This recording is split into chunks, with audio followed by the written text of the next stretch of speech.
ঘুরতে ঘুরতে প্রত্যন্ত গ্রাম অঞ্চলে এই মুড়ি ভাজা মেশিনটি দেখে আমি আশ্চর্য বা স্তব্ধ হয়ে গেলাম। হয়তো আপনারাও হয়ে যাবেন আমারই মতো, কারণ আমার দেখার এটি প্রথম মুড়ি ভাজার এই ধরনের একটি মেশিন। আপনারা ভিডিওটি না টেনে শেষ পর্যন্ত সঙ্গে থাকবেন। কত করে ভাজছেন, দিনে কতটুকু মুড়ি উৎপাদন করতে পারেন এবং কোথায় করছেন, সম্পূর্ণ তথ্য ঠিকানা আজকে এই ভিডিওর মাধ্যমে আপনাদের মাঝে তুলে ধরবো ইনশাল্লাহ। এটাই সেই মুড়ি ভাজা মেশিন। এটা প্রত্যন্ত গ্রামে চলার পথে দেখতে পেলাম। আমি এর আগে কখনোই দেখি নাই এমনভাবে মুড়ি ভাজতে। মুড়ি তৈরির মেশিন অনেক বড় বড় কলকারখানায় আছে, কিন্তু প্রত্যন্ত গ্রামে একদম সাদামাটা জায়গায় এত সুন্দর একটি মুড়ির মেশিন তৈরি করা দেখতে পাবো, এটা আমার জন্য গর্বেরই বিষয়। দেখুন আগুন জ্বলছে, উপরে অনেকগুলি কিছু ঘটছে। আমরা চলুন কাছ থেকে দেখার চেষ্টা করি। এটাই সেই মেশিন, উপরে এই যে মোটরের মাধ্যমে এগুলি ঘুরছে। আমরা ধীরে ধীরে চলুন ওই ভাইদের মুখ থেকে এর তথ্যগুলি জানার চেষ্টা করিবার।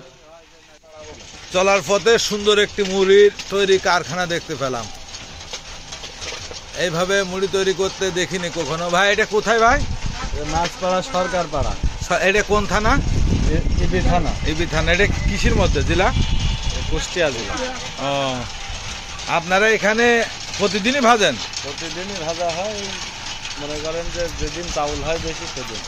যেদিন চাউল হয়। ও মানে এটা কি পাবলিকেরটা? পাবলিকের। তাহলে হলার হচ্ছে কি একটা তিনটার ভিতর চাউল ভাজা হয়। তিনটার ভিতরে একটা, দুইটা, তিনটা। এটার ভিতরে মনে করেন লবণ পানি মিক্স হয়। এইটার মধ্যে লবণ পানি মিক্স হয়, আর এটার মধ্যে হালকা গরম হয়। হালকা গরম হয়, আর ওইটার ভিতর ভাজা হয়। আর এটার ভিতরে মুড়ি ভাজা হয়। আর এটা না, ওইটার ভিতরে মুড়ি ভাজা হয়, এটার ভিতরে ফুল চাউল ভাজা হয়। ফুল চাউল ভাজা হয়, এটার মধ্যে মুড়ি ভাজা হয়। আর এই দড়িগুলা কি কাজে করে? এই টানা লাগে, টানলে উঁচু হয়। এই দেখেন, এই যে টানলে উঁচু হয়। ও আচ্ছা আচ্ছা। এগুলি কি আপনাদের ব্যক্তিগত পদ্ধতি না? এগুলো আমাদের ব্যক্তিগত পদ্ধতি। আর কোথাও আছে এরকম? আছে, অনেক জায়গায় আছে। মানুষ থাকলে পারো, মনে করেন যে খুব কম। এই মেশিন সহজে লোক পুষতে পারে না। এই যে শুরু হয়ে গেছে।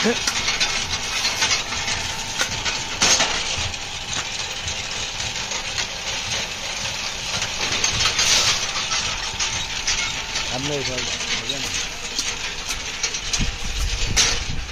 চাউলটা কোনো ভাজা। প্রত্যন্ত গ্রামের মধ্যে এত সুন্দর একটি মুড়ি তৈরির মেশিন খুব দ্রুত তৈরি করছেন। অসংখ্য মানুষ এই মুড়িগুলি এখানে ভাজতে এসেছেন নিজেরা চাল নিয়ে এসে। চলুন এখানে কতটুক মুড়ি প্রতিদিন উৎপাদন করতে পারেন সে বিষয়ে আমরা জেনে আসি, এবং কত করে নেন তাও শুনে আসি এই ভাইদের কাছ থেকে। আপনারা এখানে কত টুক চাউল মুড়ি ভাজেন? এখানে মনে করেন 200 কেজি। 200 কেজি প্রতিদিন না? এগুলো কত করে নেন ভাজতে? 20 টাকা কেজি। 20 টাকা কেজি। চাউল হচ্ছে গে পাটির। এখানে ওই যে যেমন ধান ভানায় মিলি ওইভাবে আপনারা চাউল নিয়ে এলে আপনারা এটা ভাজিয়ে দেন, 20 টাকা কেজি নেন, তাই তো? প্রতিদিন 200 কেজি মতো পারেন না? ঠিক আছে ভাই, ভালো থাকবেন। আবার আছেন। আচ্ছা ভাই। এইভাবে এর আগে গ্রামের মানুষরা বাড়ির থেকে সেদ্ধ ধান নিয়ে আসতো চাউল তৈরি করার জন্য। এরা মিল থাকতো বিভিন্ন জায়গায়, সেই মিলে এখন আধুনিক যুগের ছোঁয়ায় বাড়ির থেকে চাউল নিয়ে আসলে মুড়ি তৈরি করে নিয়ে যাওয়া সম্ভব। ধান নিয়ে আসলে চাউল, চাউল নিয়ে আসলে মুড়ি। এটাই আমার জীবনে প্রথম দেখা।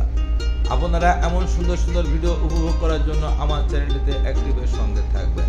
এটি সম্পূর্ণ মেশিন, খুব সহজ তৈরি করা। এখানে দেখতেই পাচ্ছেন আমি প্রথম দেখলাম। আগুন জ্বলছে, উপরে 3টে সাইডে খোলা আছে, কি সহজে তৈরি করতে পারছেন। সবাই ভালো থাকবেন, আমার জন্য দোয়া করবেন। খুদা হাফেজ।